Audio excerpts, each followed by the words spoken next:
Pessoal, esse vídeo aqui é a continuação de um que a gente fez na semana passada.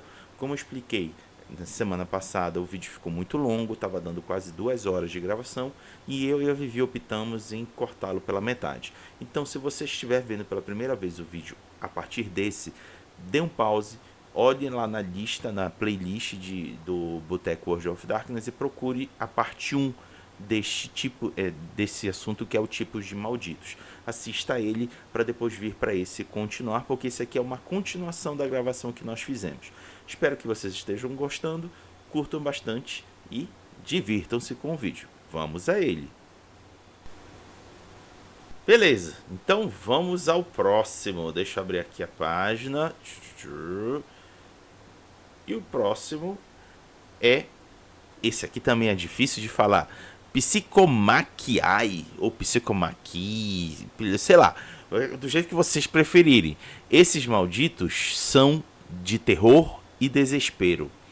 Eles, os quais magnificam os impulsos momentâneos, são atraídos para lugares e pessoas sofrendo na desgraça. Eles forçam indivíduos a vacilar à beira do limite. Eita, galera, gatilho aqui, viu? Por favor, quem tem aí gatilhos com suicídio, sugiro parar por aqui, tá bom? Daqui a alguns... Quem tem gatilho com problemas mentais, mas focado em depressão, Isso. dá uma pausa aqui. Dá uma pausa, daqui a 10 minutinhos volta. Mas vamos lá. São atraídos para lugares e pessoas sofrendo na desgraça. Eles forçam indivíduos a vacilar à beira do limite, ou eles incitam aqueles que já tenham caído para se manter seguindo. Eles surgem em áreas de fome em massa, centros de crises, prisões e zonas de guerra. Até os locais que são senão mundanos podem atrair esses espíritos, graças à crueldade diária que a capitalocene engendra. Como é que ocorre a possessão e manifestação? No mundo físico, os psicomaquiai possuem e distorcem os seres já em dores de pesar, assassinos, intimidadores e aqueles que se deixam levar pela maldade. Eles particularmente desfrutam daqueles que cometeram alguns grandes maus em um ataque de paixão, e eles sussurram para tais indivíduos a incitar crimes adicionais. Esses espíritos podem manifestar armamento corporal considerável, tal como mãos grandes e golpeantes, dentes ferozes ou até um punho fundido em torno de uma faca ou navalha. O melhor para frustrar qualquer chance de colocá-los de lado. Na Umbra, as formas deles mudam, baseado na natureza da desordem que eles se alimentaram da última vez, mas os Psicomaquia ficam com frequência adornados com navalhas, grampos, anéis de ferro e outros instrumentos de infligir dano. Gente, assim, pode ser interessante utilizar esse maldito na sua aventura. Acredito que deva haver situações que dá para tornar o jogo verdadeiramente de terror por causa desses malditos, mas deixo aqui como sugestão vocês conversarem bastante sobre limites e véus, porque o que está se propondo para esse maldito é que ele entre em assuntos delicados. Envolve a provocar maldade, a se aproveitar de fraquezas psicológicas para promover o que este maldito deseja. Então, veja com bastante atenção. Uma vez eu fui criticado aqui no canal porque eu alertei demais sobre um jogo que eu estava comentando, que era sobre o Curseborn, porque eu achava que uma das coisas que eu estava abordando entrava demais em assuntos delicados. E aí uma das pessoas comentou: Raga, então a pessoa não vai jogar esse jogo. Eu digo, não é necessariamente isso não. O jogo, ele pode apontar uma direção, mas quem decide o tom é quem joga, tá? Então, as pessoas precisam de fato conversar entre si e verificar se esse maldito, da forma como ele está sendo proposto, vai causar algum problema ou não às pessoas do grupo. Se não, segue e explora de forma respeitável o maldito. Agora, se tem alguém com dificuldade, não usa. Evita. Tem outros malditos aqui que a gente está passando que você pode usar e dar o mesmo efeito de diversão de um jogo de lobisomem apocalipse. Vivi, seus comentários. Esse é muito assim, tem que ser uma crônica bem combinada, né? E principalmente porque essa palavra diferente aqui, capitaloceno, é um termo científico para estudar o impacto geográfico do capitalismo. Então, gente, a gente não pensa muito assim é, em como fisicamente a nossa área da cidade está sendo afetada para que a gente possa trabalhar mais, para a gente produzir mais.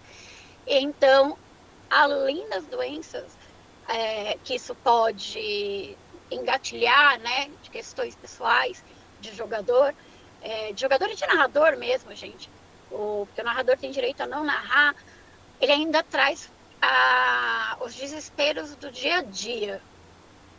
Então, ele é extremamente interessante, mas apenas para quem quer jogar algo com esses dilemas. Dá para usar se a sua mesa for ok, use, porque mostra, né,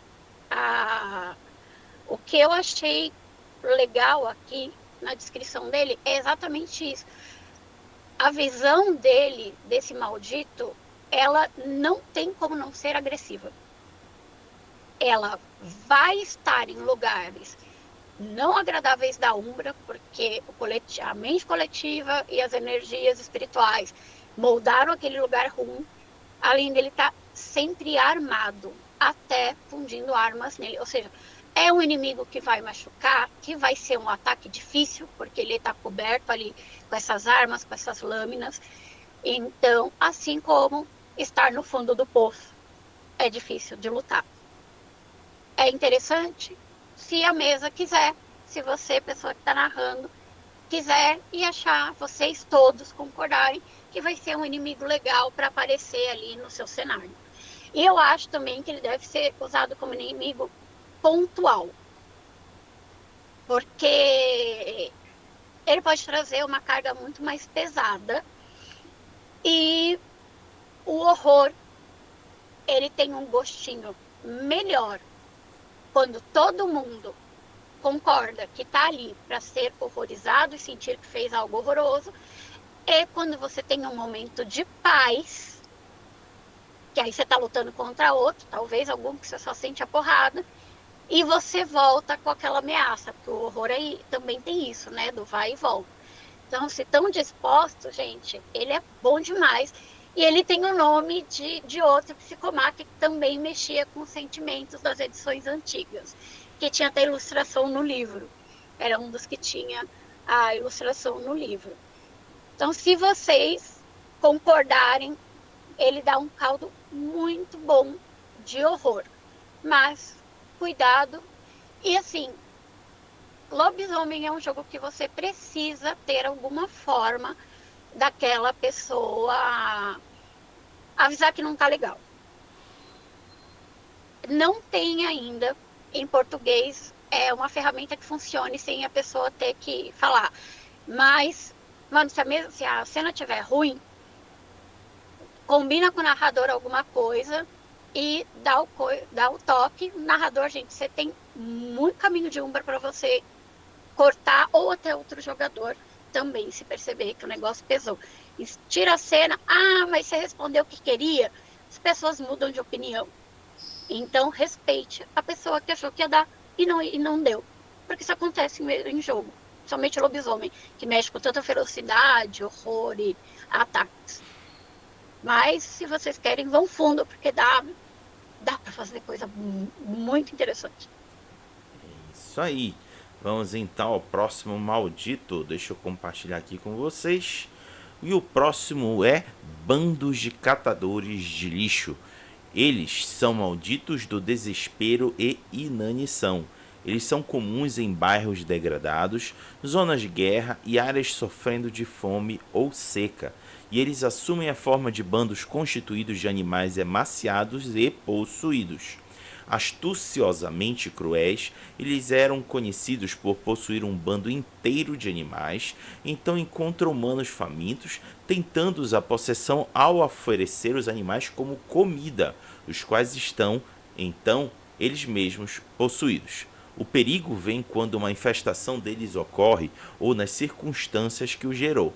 Afinal de contas, a privação severa o suficiente para gerar um único bando de catadores de lixo é provável de gerar mais e provavelmente despertar a miséria humana suficiente para tentar o desafortunado à possessão. Qual é a possessão e manifestação deles? Quando encontrado no mundo físico, os bandos catadores de lixo predam os vulneráveis e fracos enquanto estão procurando por uma vítima para possuir.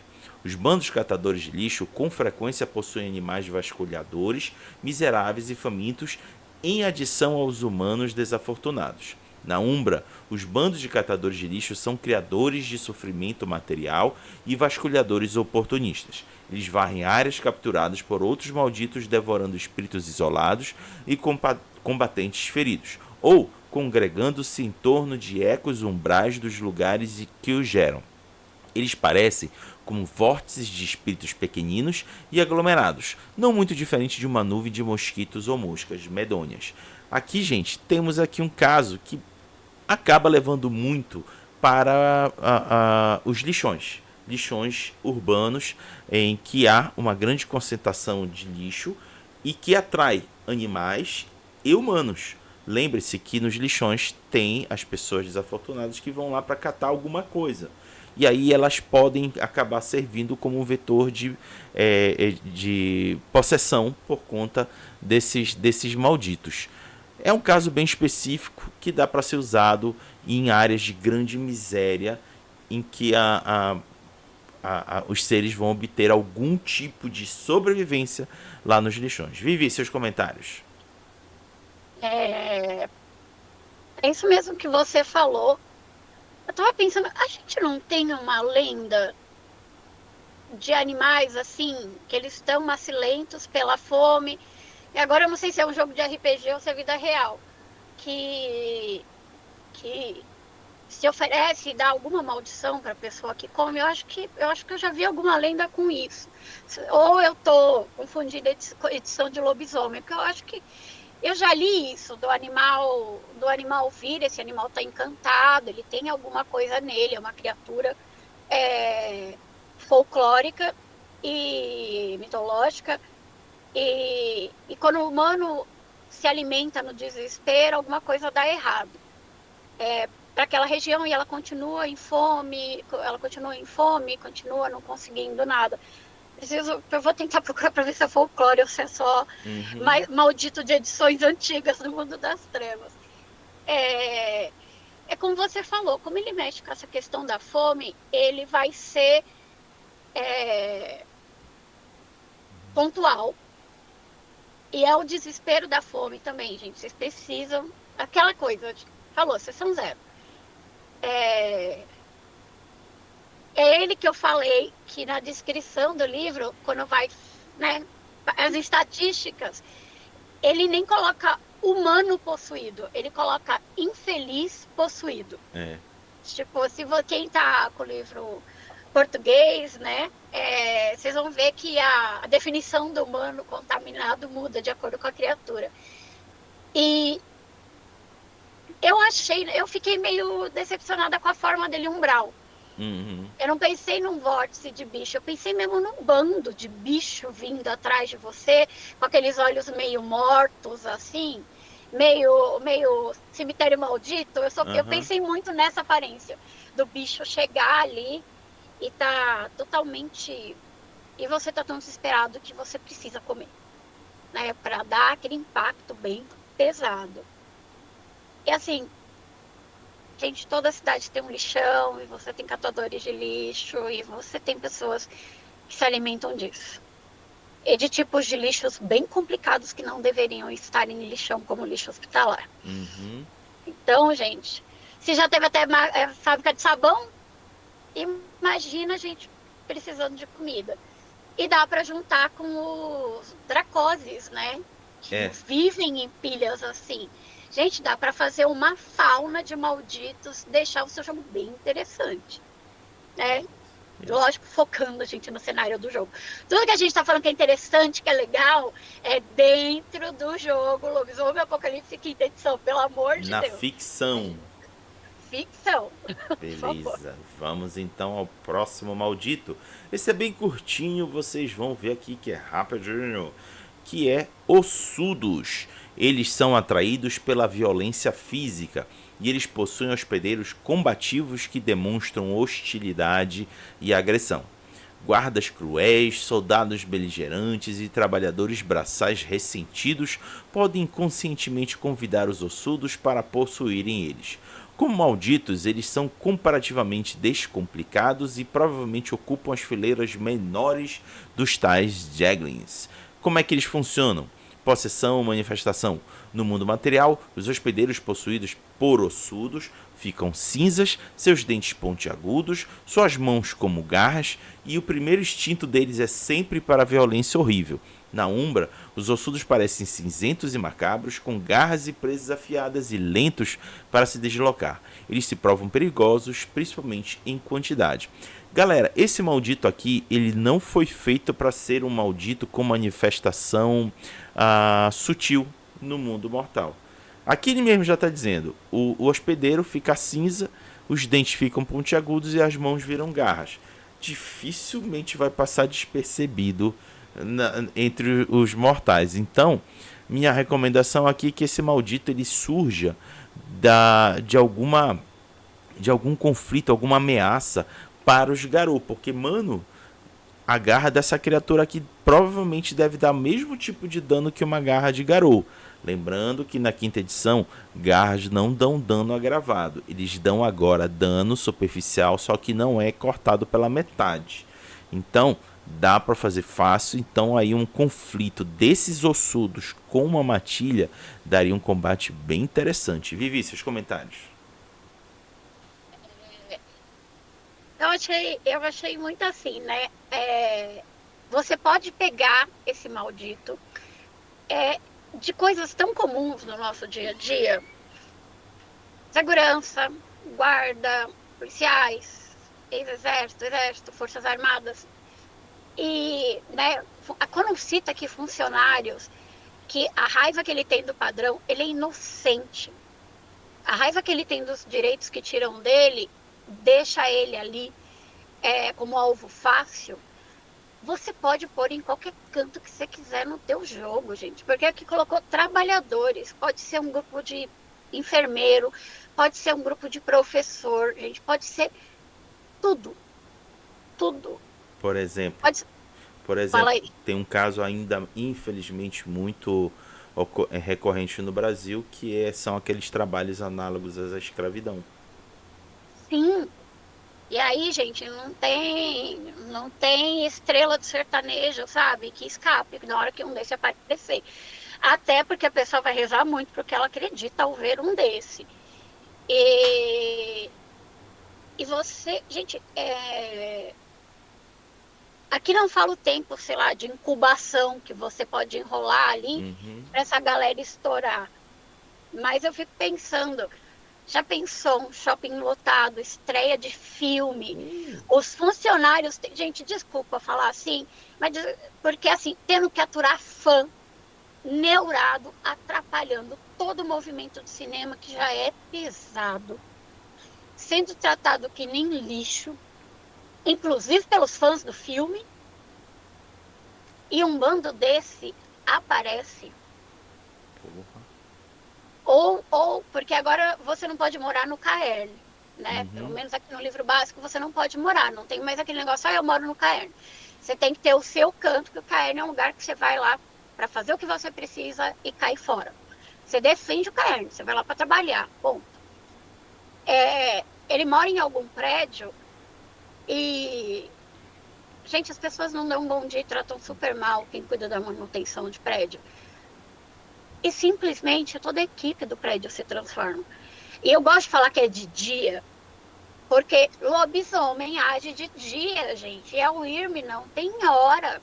É em qualquer lugar que ela proliferar e que ela agir. Isso ainda mantém na parte boa da litania. Então, isso daqui dá, sim, sabe, pontos distintos para aparecer essa galera. E é o bom e velho massa velho, do monstrão de garra, bem monstrão de terror, que assusta pra caramba, sei lá, mano. Você Você entra no elevador e tem um desse no canto. Como que você vira crinos no elevador? Tem elevador e mal cabe 3 pessoas. E assim, é bem pro jogo urbano isso. Gente, no mato também, gente. Você tá no interior, uma cidade mais afastada, que aparece um vulto desse, tem folclore o suficiente para você sair correndo. Somente no Brasil, gente. Eu falo, lobisomem é perfeito para jogar aqui, gente. Eu sei que vocês gostam de jogar fora, mas você não vai ter que aprender sobre aquela cidade de fora. Aprende sobre a cidade daqui. Então, é muito legal. É massa velha para você chegar na porrada, não ter conversa, e garra para aqui, garra para lá. Mas, assim, meu lado narrador cruel, muito colocaria o pessoal num horário, sabe assim, que eles não esperam e que tem humanos e que se a galera for para briga em forma crinos, vai dar ruim. Vai dar ruim. Porque não é maldade, mas é dar aquela puxada pro jogo de você pensar muito no que acontece. E aí, para quebrar a coisa os tenants do jogo, esqueci como é em português os tenants do jogo. Os Não vou tenants lembrar como. Pô, peraí. Agora que tu falaste. Ai, caramba. Conceitos do jogo? Não é conceito. Eu me lembro qual era o uso dos tenants. São as normas que se o Garu quebrar, com certeza ele ganha Arano ou Halbroski. Arano ou Halbroski. Ah, tá. Ai, gente, eu não... No entanto que o jogo vem com 3 exemplos. Princípios da crônica. Princípios da crônica, né? E colocar ali, se a galera topar querer jogar um jogo onde você vai ter essa oscilação, essa possibilidade, né, presente de perder, tipo, ativa, uma possibilidade mais ativa e não acidental, gente, dá cena legal, um combate gostoso. Ainda mais que esses bichos podem formar não só lâminas, armas de fogo. Então, sabe aqueles lobisomens que gostam de andar armado? Uhum. Cadê a sua R15 aí no meio do restaurante? Então, eu acho que dá, assim, né? Eu tô rindo aqui porque eu já tô pensando em como a galera que eu conheço resolveria essa cena. Boa. Eu tô rindo pensando neles. Então vamos ao próximo. E o próximo, o nome é Perscrutadores. São Gaflins que existem para espiar alvos para os espíritos mais fortes que abrigam os Perscrutadores em escravidão. Em alguns casos, os espíritos menores assim o fazem transacionalmente. Eles são malditos da vigilância, suspeita, desconfiança e paranoia. Como é que eles se manifestam? Os prescrutadores variam amplamente na forma espiritual, mas os olhos deles são as partes mais distintas dos corpos.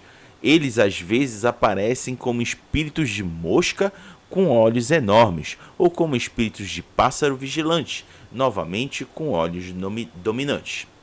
Às vezes, um prescrutador em sua forma espírito é apenas um único olho flutuante, socorro. Os olhos dos prescrutadores fisicamente se manifestando podem ser lentes de câmera em forma de contas e compostas, mas eles ficam sempre visivelmente incomuns e incongruentes com o resto de sua forma.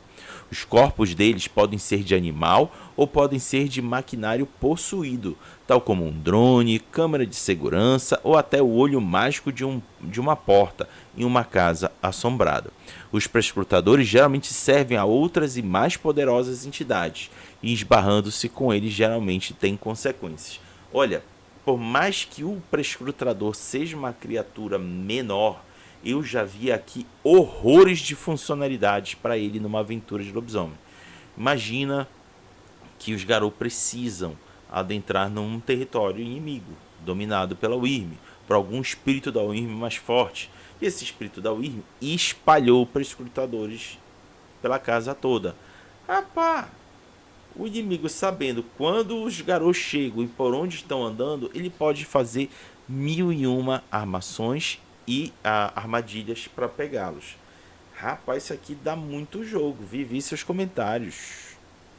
Nossa, eu já pensei numa escala industrial, sabe? Aham. É, se a empresa Pentex, com as suas subsidiárias, uma marca de celular, toda a câmera tem um desse. Uhum. Que a empresa é o Irmica mais o Iver.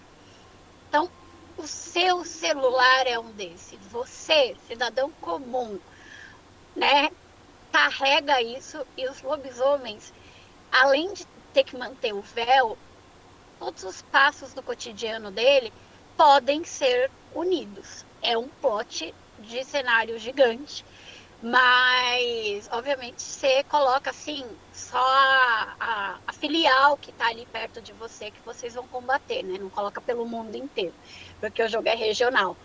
Mas imagina, chega um grupo Garou que tem que investigar algo numa cidade e por coincidência de produtos, né, de subsidiárias da Pentex, 5, 6, 10, 30 pessoas têm os celulares com isso. Elas estão espalhadas na cidade, elas vivem a vida normal. E o seu grupo, até o seu grupo tem daquela marca. Porque ela é barata, ela funciona e ela entrega. Porque é isso que a união da UIRM e da Weaver faz, né? Não tem nem livro da Weaver. Mas eu falo, imagina se tem um ali. Ou, sei lá, dançarinos da Espiral Negra desviam uma carga, fazem ritual e coloca nas cidades em volta da onde tem um caerne, raríssimo nível 5. Tipo, dá para juntar em muita coisa. A sua vizinha fofoqueira, né? Todo mundo tem uma vizinha fofoqueira. E esse termo vizinha englobando todos os gêneros, gente. Vizinha, vizinho. É, e ela, na casa dela, ela tem um papagaio. E o papagaio faz voos curtos porque ela não corta a asa, né? Amém. Ela não devia ter o papagaio, mas ela tem. E esse papagaio tá ali, inocentemente, levando, e você, garoto, que é vizinho, passando. A vizinha também pode trabalhar para a segunda Inquisição, tá? Então, esse prescrutador, no livro tá Ariolo, que é um xingamento. Ah, pode crer.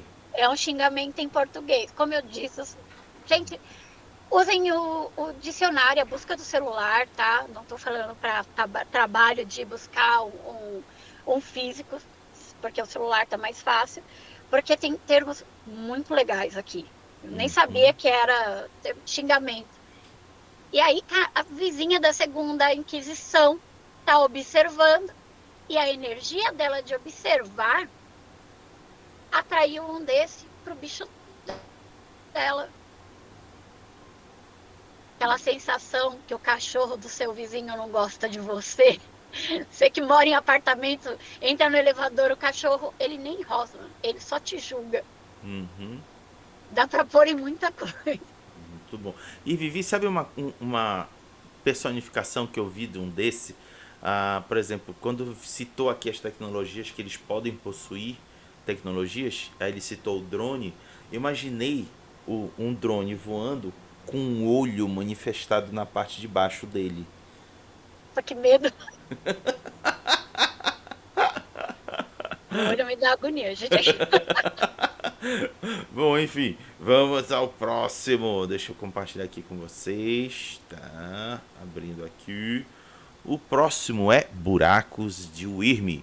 São lesões conscientes na película.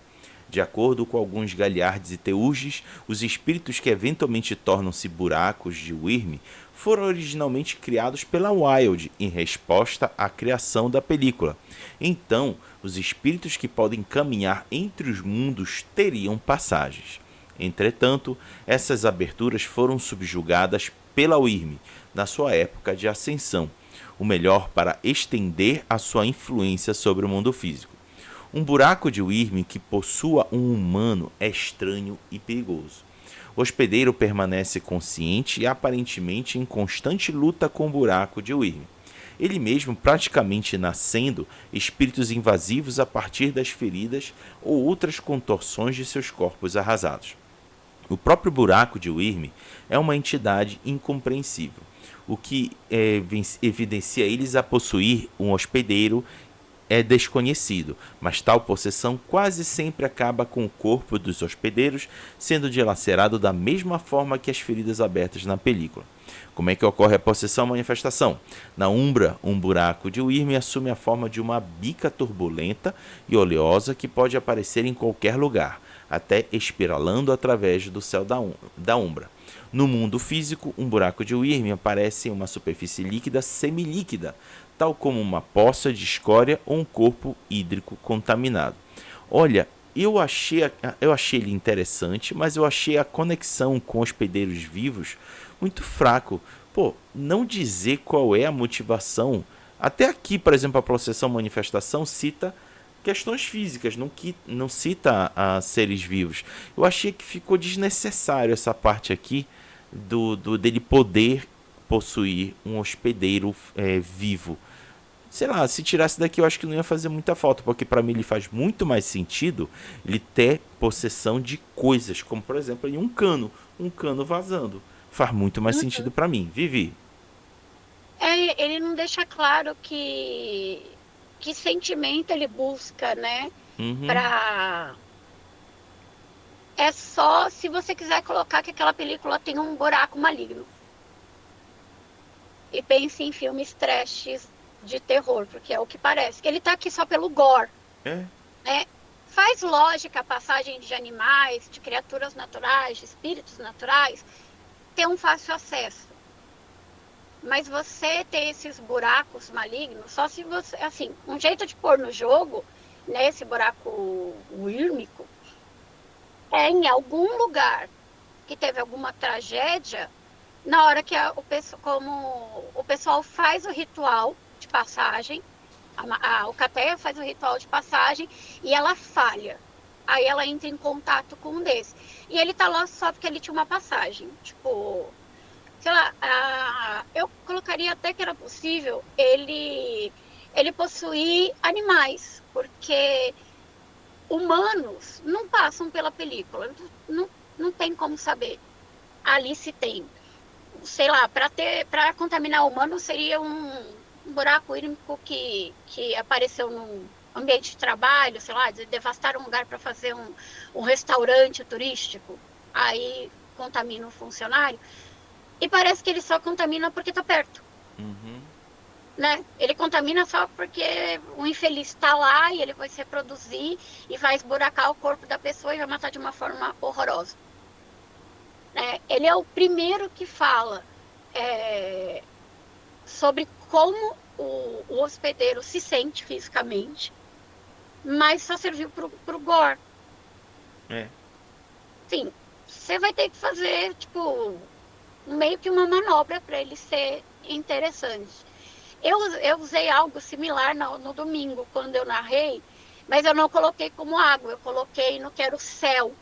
Tinha um buraco, mas era por causa do. Eu estou testando a primeira aventura do livro, eu estou testando ela Uhum. com um grupo.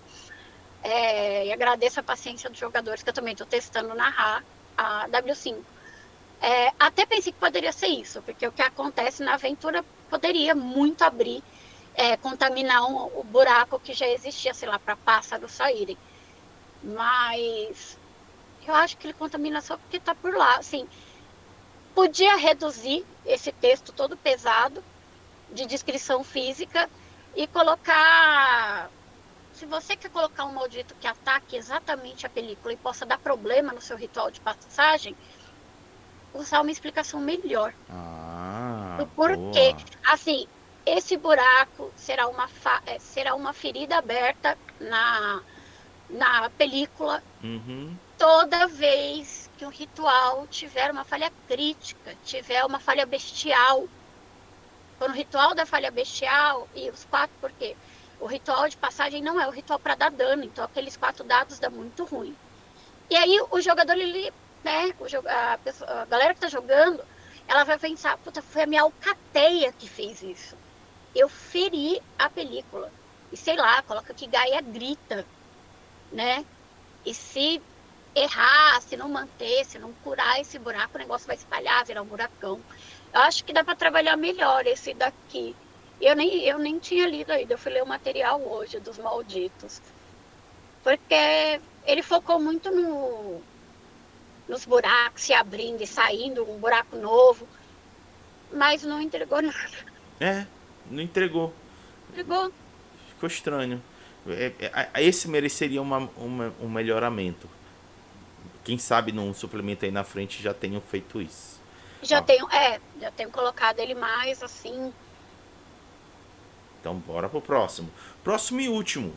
E esse Próximo e aqui é último, O Maldito dos Malditos. Como é que ficou aí na tradução, Vivi? Nexo Repitante. Mas esse é o feito pela Maria do Carmo? É É MC. Vai repitante. MC. Depois eu vou querer ver por que ficou repitante. Ficou interessante.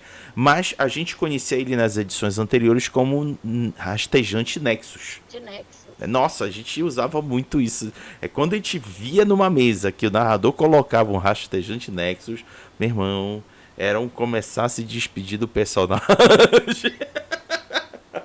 Primeira coisa era transformar o sangue do lobisomem em prata. E a gente morria. É, Chegava lá e morria. Ele era de prata, o chão era de prata, tudo era prata. é. Então vamos apresentar essa criatura. Os rastejantes Nexus são malditos imensamente poderosos, cada um como uma incorporação monstruosa da entropia que habita nas profundezas incompreensíveis da Umbra. Eles cumprem as funções da Wyrm e a sua malignidade fede. Mas eles são as suas próprias criaturas, mais bem comparados com um desastre natural do que com os espíritos convencionais. Os rastejantes Nexus são inteligentes e capazes de comunicação, mas o pensamento deles é profundamente alienígena. Até as criaturas alinhadas com a Wyrm tentam evitá-los, e o raciocínio por trás das ações dos rastejantes Nexus, ou os objetivos por trás das tramas deles, eludem os mais sábios dos Garou. A presença do rastejante Nexus corresponde com alguma tragédia significativa que ocorre próxima dele, aparentemente atraído pelo colapso da realidade e sofrimento concentrado, mas a emoção pode acompanhar o desastre natural ou a ruptura ecológica. Um rastejante Nexus pode emergir a partir das placas arruinadas do gelo que se desprende de uma geleira, ou um que possa possuir um volume amalgamado de veículos, máquinas e substâncias derramadas no local de um acidente industrial. Em combate, os rastejantes Nexus são inimigos aterrorizantes que profundamente testariam até as matilhas mais talentosas. Eles se lançam sobre seus inimigos com membros monstruosos e ressonâncias dos desastres que chamaram eles. Puxam os desastres próximos à presença deles e podem até transformar os meros ossos em prata letal. Olha aí a Vivi falando. Até os ossos, caramba. Como é que ocorre? Como é que ocorre a possessão-manifestação? Na Umbra, um rastejante Nexus pode aparecer como um pouco mais que um bruxuleio negro, quase uma aurora boreal, alertando o desastre prestes a ocorrer.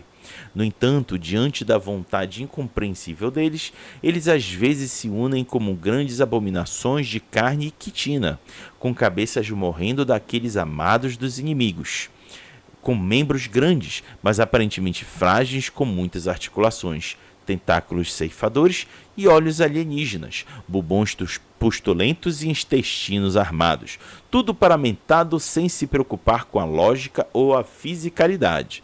Quando eles se manifestam no mundo físico, eles formam autômatos estranhos e complexos amalgamados com, bem, qualquer coisa que eles puderem atrair para eles a partir do ambiente. Os destroços de uma queda de avião, os detritos de uma mina desgastada com nada restando para produzir, um estômago inquieto feito de vigas mestras estrituradas e um canteiro de obras desolado.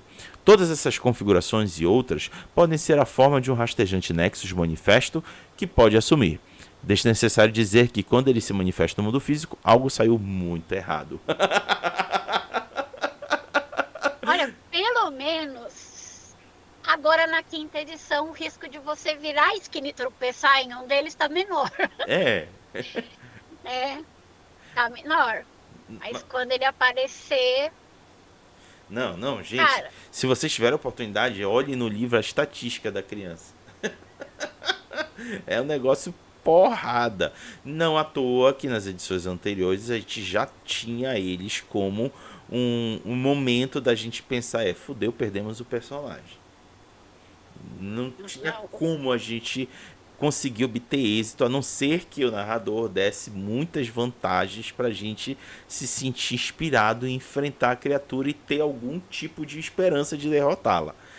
Mas não era normalmente o caso. Normalmente o caso a gente eram criaturas muito inferiores e o jeito era assumir algum tipo de covardia inerente à diferença de poder. Vivi seus comentários. gente, deu para notar que quando um desse aparecer, é, eu não falo endgame para Matilha, não falo fim de jogo para Matilha, mas é porque deu merda grande. É um estouro de barragem, é tipo onda de calor em um lugar onde morre um monte de bicho devido, onde você perde plantações inteiras que alimentariam comunidades. O negócio é catástrofe ambiental, Uhum. Tipo porque, Brumadinho. tipo, Brumadinho, sim, é um negócio assim. Esse bicho, se ele vir para a Terra, é porque o negócio não tem mais jeito. E ele ainda, além de ser inteligente, é uma coisa que está tão dentro da Wyrm, que é alienígena pra gente. Você não consegue compreender por que ele está fazendo aquilo. Ele é caos puro. Uhum. Ele é o caos. E ele se concentra nesses lugares com grande. Gente, grande potencial de vai dar merda. Vamos falar sinceramente. É o potencial de vai dar merda atrai o nexo reptante. Né? Como diz o Davi, do Garu Nordeste, vamos nos aprender, aprender novos termos e usá-los, que vira hábito, né? Para receber uma galera nova jogando. Então, se você tiver, você pode colocar com presságio, alguém sente essas emanações e ele é um presságio de que algo vai dar muito errado no cenário, né? Ou, porque assim, pense em desgraça, deve ter uns 3 desses rastejantes nexos em Chernobyl Uhum. ativos no lugar. Uhum. Por mais que a Wild Ou lá tá no indo, Japão, Vivi, que o a maremoto destruiu uma Fukushima, usina. exato, em Fukushima, é, lógico, no jogo, nunca tirando que o humano começou a fazer a merda atraiu esse espírito. Esse espírito não sai lá do fundão da Wyrm e vem, tipo, passar férias de julho na realidade. Ele vai vir quando o potencial de dar ruim é muito grande. E agora a gente está num dilema climático imenso, Uhum. né? Contaminação de solo e tudo mais, construções irregulares. Então, tem muito motivo para um rastejante Nexus estar para uma batalha umbral acontecer com a sua matilha. Tem bastante, né? Se você procurar em parte de clima, você vai ver muita notícia que dá para encaixar. Então, só pense, quem está contando a história, você que está ali como narrador, se é hora de pôr. Porque a gente sabe que lobisomem, a gente começa capenga, gente. A gente começa lascado, não tem 15 ponto extra para dar ponto pra gente. A gente, a gente não ganha nada. Não ganha nada. É 7 pontos de vantagem, 2 de desvantagem. E te vira, filhote. Então, se o jogo for longo, pensa com carinho na hora de pôr essas tragédias. E, gente, por exemplo, Brasil aqui, calor mata. Uhum. Então, vocês podem colocar um desses próximo. E o lugar que ele está próximo, vem uma onda de calor que as pessoas não conseguem andar na rua. E aí você pode colocar uma briga indireta, porque eles têm outros espíritos, eles são inteligentes o suficiente para juntar espíritos para trabalhar com eles. Até a galera vai lutando até chegar nele, né? Porque você tem que estar bem fortinho, gente. A gente não colocou os stats aqui, mas ele tá por último e não é à toa, né? Lembrem-se, ele tem uma capacidade de mexer com a realidade. Na hora que fala que ele tem uma força entrópica, ele pode desmoronar a realidade do jeito que ele quer. E o que mata lobisomem aqui é explosão, prata e corte sobrenatural. E já tá falando que ele consegue. Transformar osso em prata. Caramba. Ele continua gargalhando para o Paradox, que não Aham. sabemos se vai existir no próximo Mago, mas ele é para matar a saudade da sensação de lascou-se. E também uma porradaria massa velho com direitos a altas manobras. Gente, fazer aqueles ataques, os ataques que vieram no livro extra de combate e narração. A gente é pular com garra, é tipo passar com Clive por baixo. É a hora de fazer cenas cinematográficas para combater um desses. Porque conversar, eu acho que ele vai derreter o cérebro dos É, lobos. isso é verdade. Então é isso, pessoal. Matamos todos os malditos aqui para conversar com vocês e agora a gente vai para as nossas considerações finais. Como a Vivi falou, e eu concordo plenamente com ela, é legal, foi muito bacana descobrir que no livro básico trouxe essa quantidade de malditos, espíritos malditos pra gente explorar numa aventura de lobisomem. Eu fiquei muito legal, não à toa que eu utilizei ele na primeira aventura que eu narrei pra Vivi e os demais que compuseram a matilha de Garou do Belém das Trevas. Eu utilizei um deles e deu um resultado muito acima do que eu esperava. Realmente deu um clima bacana e foi uma experiência boa. Desesperador. Foi Como desesperador. jogador, desesperador. Bacana pro narrador malvado. Então, fiquei feliz do livro básico ter trazido isso. Ou seja, você não precisa de muitos suplementos para jogar de fato Lobisomem Apocalipse. São essas minhas considerações. Vivi. Eu concordo com o Raga. O número tá legal. Algumas descrições, como sempre, poderiam melhorar.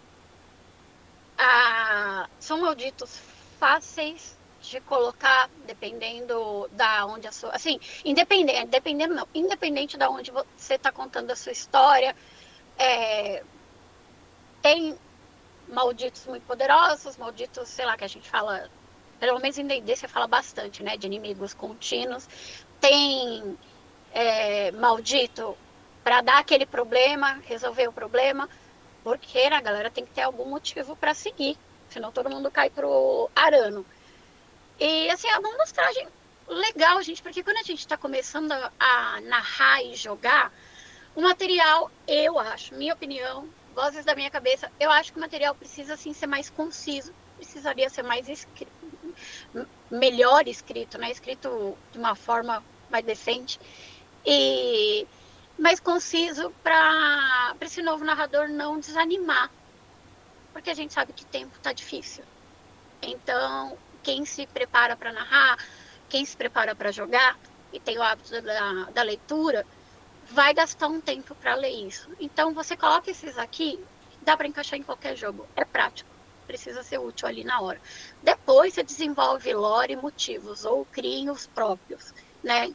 Já que tem a regra de ouro nesse cenário. Mas dá para usar, dá para contar a história bem legal. E ele não deixou a massa velhice de fora para o pessoal mais ranzinza, que cobra coisa da quinta edição, porque a gente tem mania de velho, não precisa ser velho não, tem jovem velho também.